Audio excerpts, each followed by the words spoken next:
but she did not know what.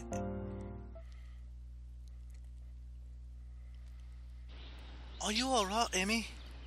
Hmm? Emmeline blinked, brushing a few strands of air out of her face, and turned. Why do you ask? Was my face contorted in a curious manner? I suppose you could say that. You've been acting rather more disappointed than usual, that is all. Huh? A cat-like smile crossed Emmeline's lips. She leaned forward until her nose was only inches apart from her companion's, and said in hushed tones, Are you worried about me, Nellie? I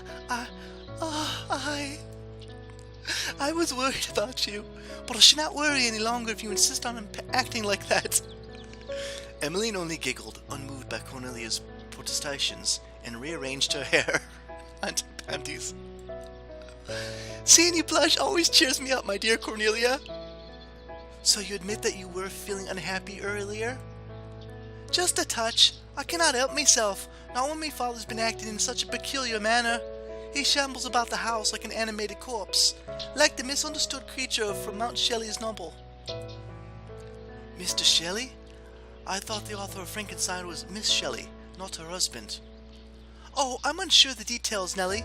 Mother says a woman could not have written such a twisted tale, and I do not know what I should believe. In any event, it does not particularly matter. Probably not, no. Emmeline had a hand through her auburn curls, or at least she tried to. She soon found that her bonnet got in the way of the gesture, so she untied the bonnet beneath her chin and removed the offending garments and her dress. Look, the bonnet, they took the bonnet out of the picture. That was perfect. She let her bonnet sit in her lap as a mother might with a newly born babe, and then plied with the light green ribbon, twisting it around the wrist of her right arm. The sensation of the soft, smooth material against her skin was comforting, like a caress. To be quite honest, I have rather been concerned about Father. This morning he missed a stair during his descent into the hallway and sprained his ankle. Could have broken his leg. But he did not? No, he did not. He does look rather undignified now, though, limping everywhere like an invalid. Oh, Emmy. Emmeline shifted, still playing with her ribbon of her bonnets. The look on Cornelia's face was too sober for playful forest sprites such as herself, and it was unsettling. She did not want to think about her father. She had re-entered the Linton estate, despite the protestations of Miss Warren. You have not finished your history lesson, Emmeline. I doubt you could tell Queen Elizabeth apart from the hole in the ground. So she could avoid thinking about her father. This was rather new for Emmeline. She had always loved being with her father. Now, however, she found herself seeking any recourse available to avoid him. Seeing him like this, so small and sad, shuffling about her room like a repentant sinner, was too painful. When you return home, would you give your father me regards? Mother's awfully concerned about him.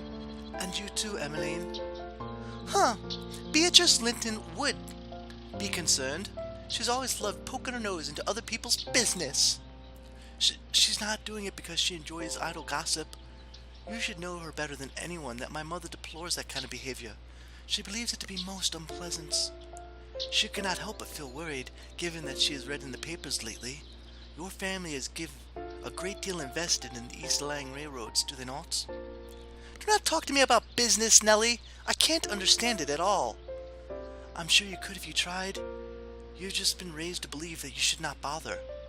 Gosh, you sound more and more like your mother every day. Emmeline exhaled, tightening the ribbon of her bonnet around her wrist so much that it started to hurt. Though the material was soft, intended for wear by young women with silken skin who had never worked a single day in their privileged little lives, it chafed when she wound it in such manner about her wrist. It was strange, Emmeline mused, how something as innocuous as a ribbon could cause harm when it was used with such malicious intent. The world was more dangerous than she had ever truly given it credit for. Even the lake, which she had often gazed upon with Cornelia, could be hiding some sinister secrets within its depths. I apologize, Nellie. I don't mean to snap at you. I have been rather tightly strung of late. It must be because of the atmosphere at home. Do not fret, Emily. I understand. You do? Not entirely, but I will try to. I do care about you after all. He. Thank you, Nellie. The two girls looked at one another, unusually shy, hesitant, their faces slightly flushed.